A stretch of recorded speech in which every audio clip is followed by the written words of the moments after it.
Clearing your search history on PayPal can help maintain your privacy and keep your account organized. Follow these steps to remove your search history effectively. Step 1. Log into your PayPal account. Open your web browser or the PayPal app and log into your account using your credentials. Step 2. Access your activity page.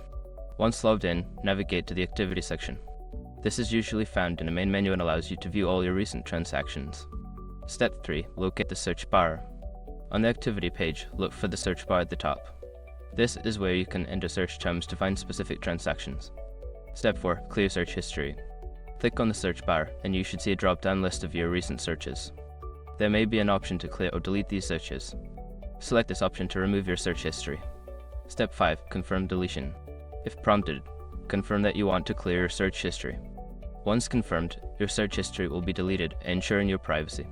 By following these steps, you can easily manage and clear your search history on PayPal. Regularly doing this can help keep your account secure and organized.